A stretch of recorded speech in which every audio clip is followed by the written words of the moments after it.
Alors, oui au partage d'honoraires d'état des lieux. Alors là, pour les puristes, ça va choquer puisque, vous le savez, aujourd'hui, il n'est plus possible de facturer pour un professionnel intermédiaire administrateur de biens des honoraires de rédaction d'état des lieux. Et ça, c'est un sujet qui nous semble, nous, non seulement essentiel, mais pertinent parce que, plus que les honoraires de location, dans lesquels on ne voit pas toujours la valeur ajoutée du professionnel, il nous semble que justement, l'état des lieux et la bonne rédaction, comme on le disait, d'état des lieux, c'est la garantie de l'un et de l'autre, du bailleur et du locataire. Or, aujourd'hui, c'est justement une mission qui n'est plus possible de facturer.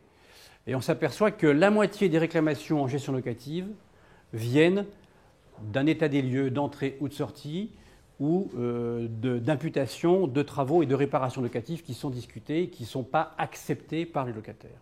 La moitié, c'est énorme.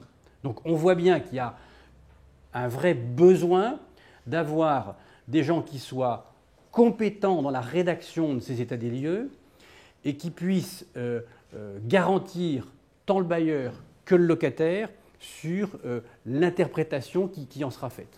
Et c'est pour ça que nous on considère que si, ça va faire le lien avec le slide suivant, s'il y a une révision du mode de calcul des honoraires des professionnels, on doit avoir en tête le fait que lorsque le professionnel intervient entre le locataire et le bailleur sur la rédaction du bail et sur l'état des lieux doit nécessiter une vraie compétence, un vrai savoir-faire pour éviter les litiges.